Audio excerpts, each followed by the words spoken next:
People of our country, the ones who make this nation run, who make this nation work.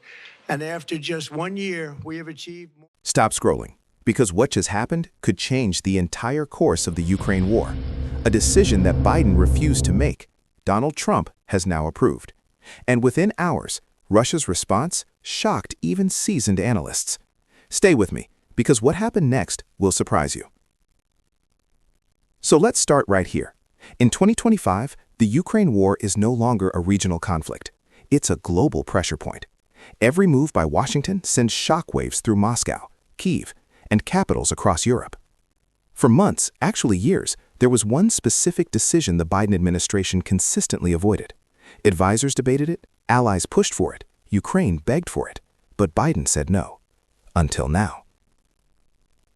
Well, with Trump back in the Oval Office, that red line has well and truly been crossed. Quietly at first, and then very loudly. According to numerous reports, Trump has signed off on a form of aid that Biden deliberately kept off the table. Not because it was implausible, but because it was perilous, risque, escalatory, or at least that's how it had been framed. But Trump saw it differently. And that's where it gets really interesting.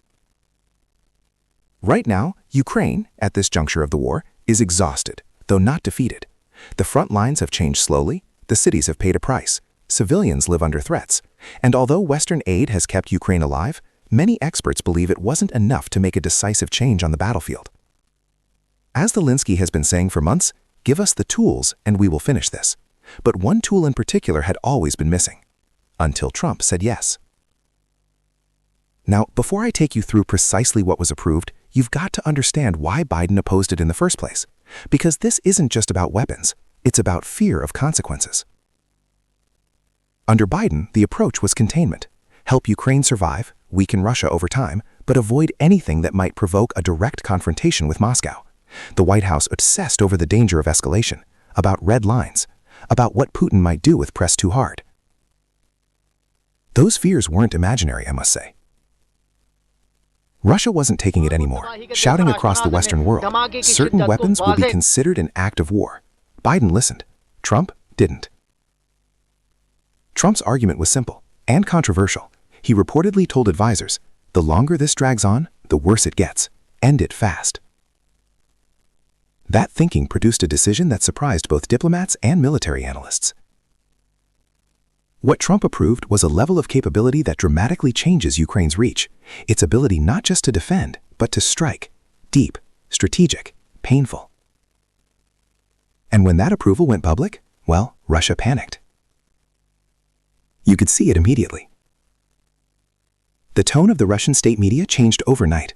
One day mocking Western fatigue, the next anchors warning of grave consequences. Emergency meetings were called. Military bloggers, usually confident, sounded nervous. Why? Because this approval directly threatens something that Russia has relied on since the beginning of the war: safe distance. For years, Russian command centers, supply hubs, and launch sites had been operating with a sense of protection, knowing full well that Ukraine couldn't reach them without crossing a Western red line. That illusion is now gone. And here's the part that most people are missing. This wasn't just about Ukraine. This was a message. A message to Russia. A message to NATO. A message not just to the rest of Americans who have been waiting with bated breath to see how this whole thing pans out, but to the rest of the world, which is watching how America leads in these times of crisis. Trump didn't make it into some big announcement of a thing, no dramatic press conference or anything, just a decision, followed by action. And an action begets a reaction. In a matter of hours, Russia started rearranging assets.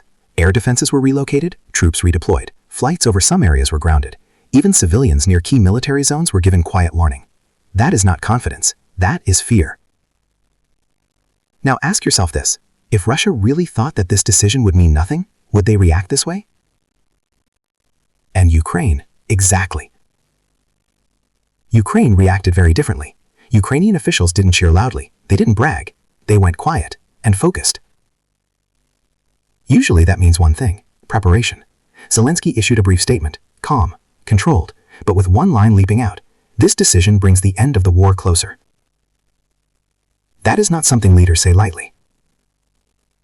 But wait, because this is where it gets even more intense. Trump didn't just approve the single move. According to reports, this is part of a broader shift in strategy. Faster decisions, fewer delays, less concern about Moscow's threats. In other words, escalation through strength.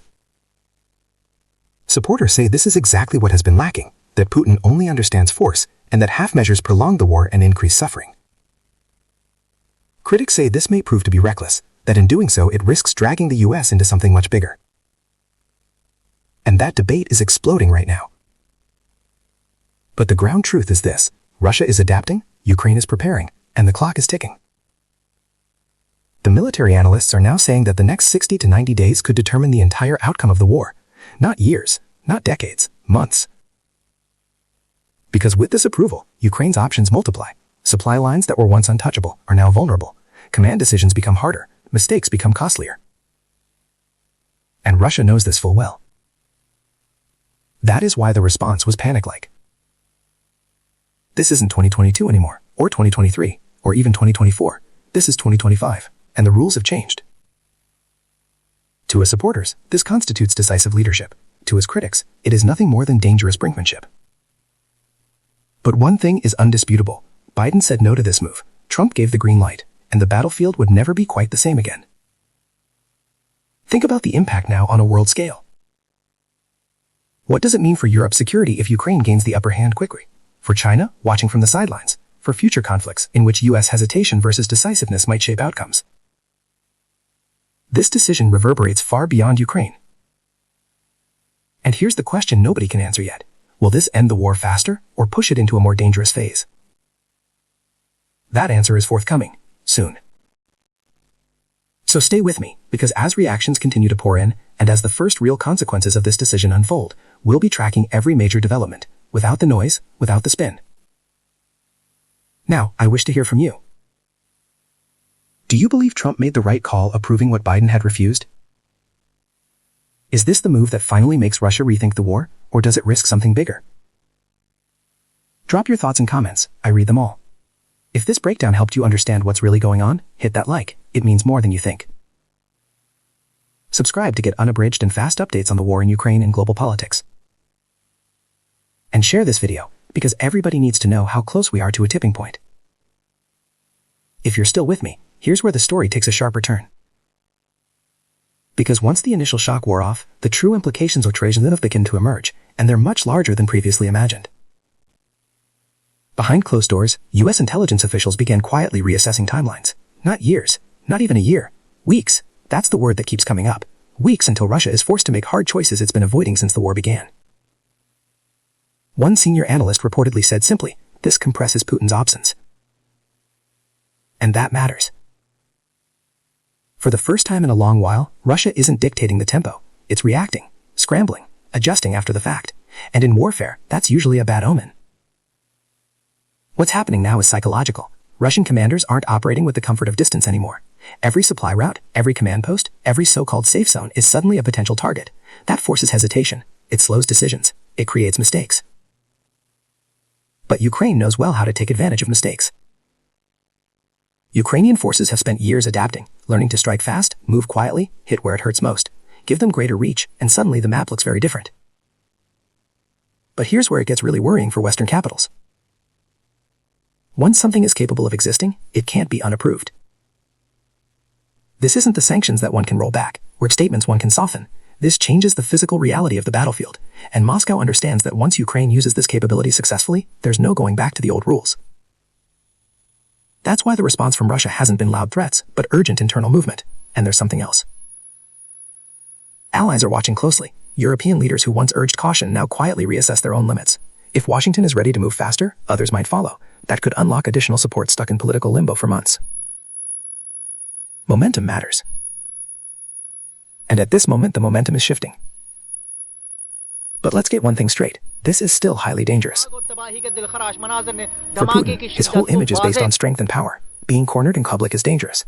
As history often repeats itself, leaders in a tight corner do not always act according to what is reasonable, but they act defiantly. That's the gamble. Overwhelm and force an early end to the war with pressure, or provoke a response meant to reassert dominance. And here's what makes this moment so critical. Trump has made clear this is not a one-off. It's a philosophy. Act decisively. Ignore threats. Force outcomes. Whether that represents bold leadership or dangerous escalation probably depends on which side of the fence you're standing. On the battlefield, ambiguity has vanished. Ukraine now knew where Washington stood. Russia now understands that the game has changed. And the rest of the world is recalibrating in real time. The next major move, whether it's Ukrainian action, Russian retaliation, or diplomatic shock, is what will tell us which direction this goes. Resolution or escalation? In any case, this war has come into a new phase. And the next headlines won't be hypothetical. They'll be real, measurable, immediate. So stay locked in here, because as events accelerate, clarity matters more than ever. Allow me to ask you again now, because this is a moment that deserves serious thought. Has Trump made the move that will finally break the deadlock, or did he start a flame we still don't understand? Drop your take in the comments below.